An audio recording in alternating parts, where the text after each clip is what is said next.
will come naturally. But Yeah. Gautam and I were very anxious because we had never really held a newborn baby in our hands before. So we do not even know how this is going to feel. So even though we both had nephews and nieces and they're very close to us, I was always away at work. I was always shooting. So this was literally the first time in my life that I took a break, and I spent so much time, invested so much time on myself, on my child, on my family, on my physical being. And this is the first time I carried someone so tiny and so fragile and so young, and this little thing that belongs to me. Well, I can't really say that, but well, who came into my life and made me a mom. Of course, You know? no, but it So belongs to the two, he belongs to the two of you, and it's just, you should say it. I feel like you should say it every day, all the time. Like sometimes I see my children fighting in bed, and I'm like, I get out and fight. Sometimes I'm undoing that fight because they're obsessed with biting each other. And they're like, somebody's biting their nose, somebody biting their arm and all that. They've like, it's just what it is. And then I get out of it and I look at them and I'm just like, these are ours, and just like, and then dive straight back into like undoing that bite. Like she's obsessed with so eating his cute. nose and he's obsessed with eating Yeah. hers. But yeah, I mean, just like, come on, you gotta have one more quickly. I know it's the conversation. It's the reaction I get from for every mom who's got a 3-month-old baby at home. But I want to know about the dog story. And then you were doing squats. Yeah, so that particular evening we had a session with Laja, and immediately after, so I make fun of her and I keep telling her this. I'm like, because of yours, you sent me straight to labor. I mean, that's the amount you brainwashed me that I went straight into the OT immediately after your session. But anyway, after that, I missed my workout that particular day, and I was trying to stay fit, and I was trying to do yoga and incorporate whatever possible stretching and whatever I possibly could, just so that my delivery is smooth. That particular day I couldn't work out for XYZ reasons. I went to the gynac that very morning, and she said, okay, any minute now. So we were like, okay, this will happen within a week or so. And Gautam comes back from work. We have a tiny little puppy. We got her a couple of months ago, before Neil, of course. And I was feeling very maternal that evening. I'm not a dog person, and I'm still acclimatizing to my little baby pup. But that particular evening, I was super maternal.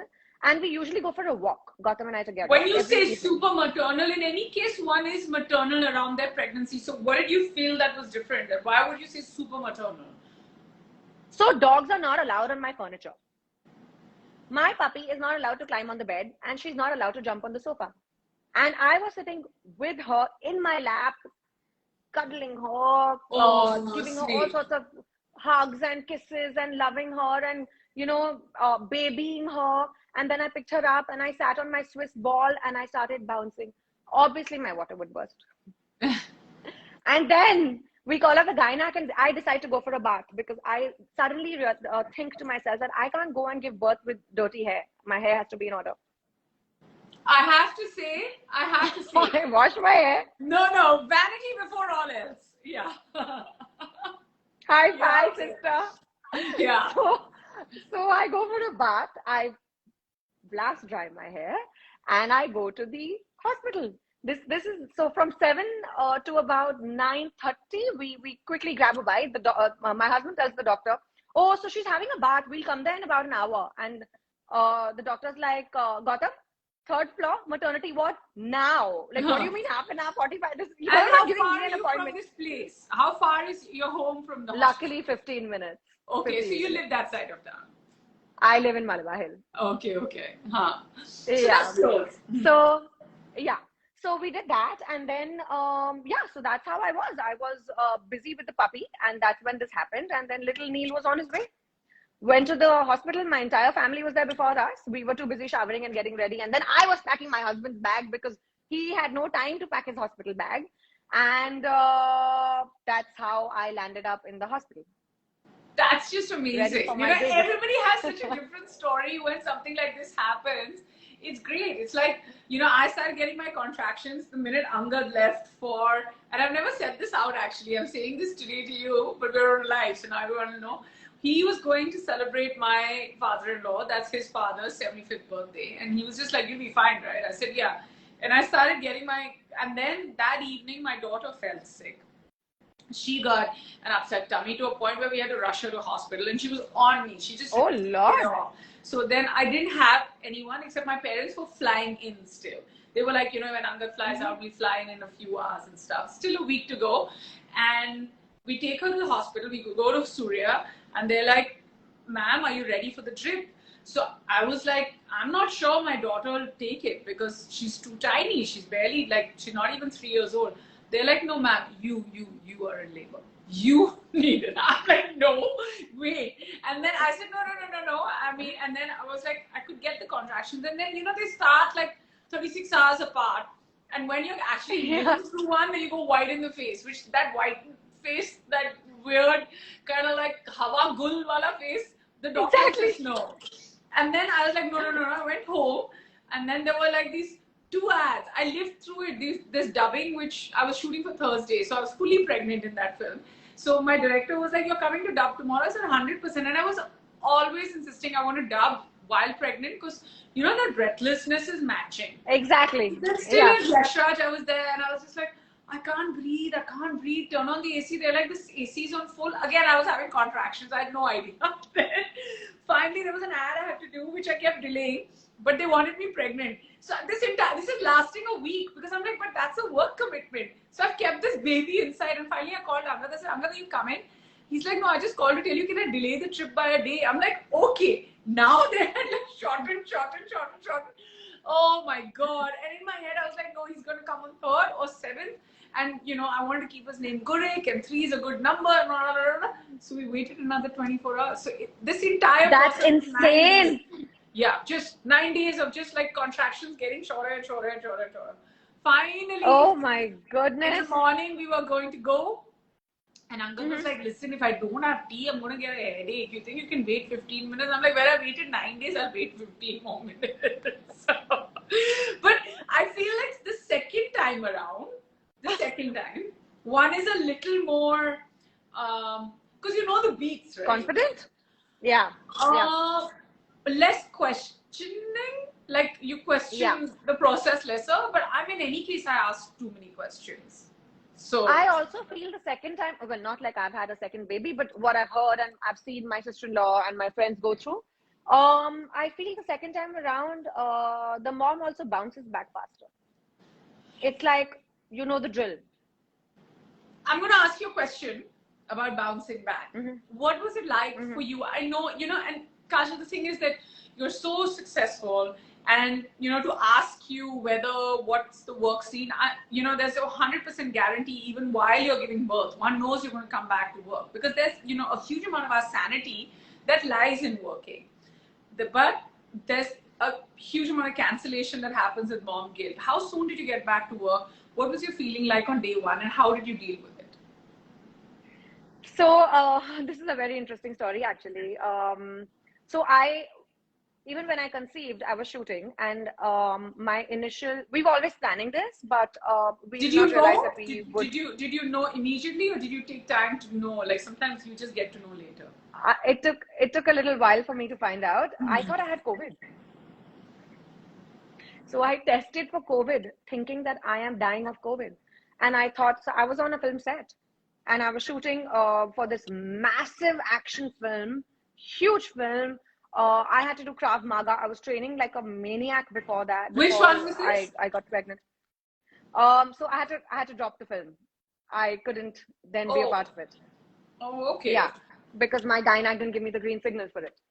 So I shot for the film for 2 days, and it was a new film. And usually, come hailstorm or sunshine or whatever, you know how it is. Once we are on a film set, we are so committed. It's like nothing. Even with 104 fever, you got to do what you got to do. We don't give ourselves and you've got to finish your work. Yeah. Of course not.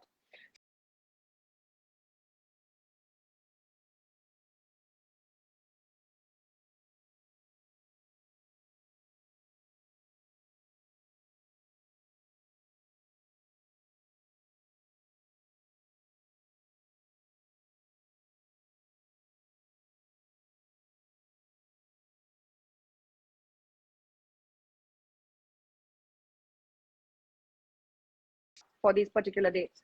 So he's like, of course. And that time COVID was at its peak. Yeah. I came back to Bombay. You know how our mums are. My mom and my masi saw my face and they were like, Beta, I think instead of testing for pregnancy, you should probably test, instead of testing for COVID, you should test for pregnancy. And I was like, okay, I never thought about that. Yeah, I obviously should. I've not got my period yet. It's a very obvious thing, but I don't know why it did not strike me. And that's when I found out that I was pregnant. So I was working through it. I worked through, thank you. I worked through my pregnancy as well. I had a lot of commitments which I had to finish, my endorsements, a lot of balance work for a particular film. I had to just like wrap stuff up before I take a break for my baby and go on my maternity leave. So I was trying to plan and I was trying to expedite the whole process in my head and figure out how I'm going to balance things out and how I'm going to do things. Did all of that. And when Neil was born, the first 40 days, my mom took over my life. She's like, I'm not going to let you step out of the house. Whatever happens, you got to sit at home. I still worked because I called people home to shoot then. I said, okay, if you're not going to let me go out, I'm going to call the production over. And the baby was in the other room and I was shooting in my mom's house. So I have worked through it all. And I'm glad I did because, like you said, our sanity really depends on this. And I'm so glad I did because I identify myself with this the best. So for me, my baby is an extension of my life, and my baby is really the happiest thing that could happen to me. But and oh my God, the love of my life. But I I am who I am, and I don't want to ever lose that.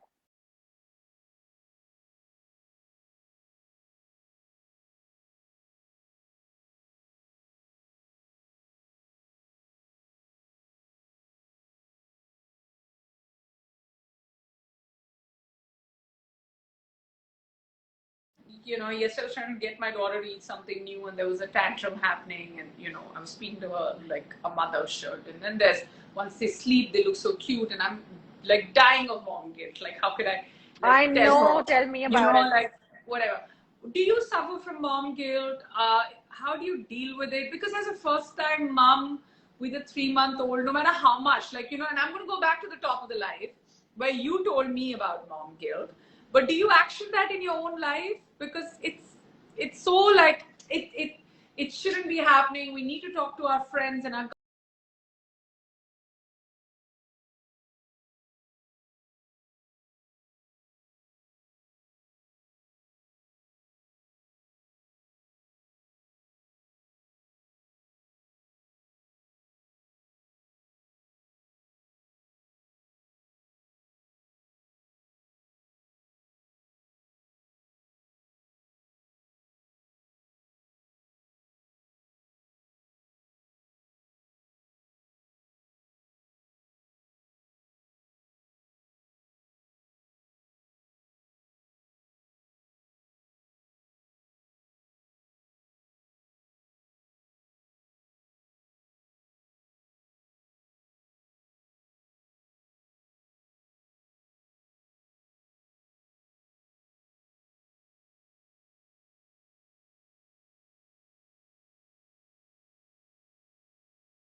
Difficult. Everyone has their own lives.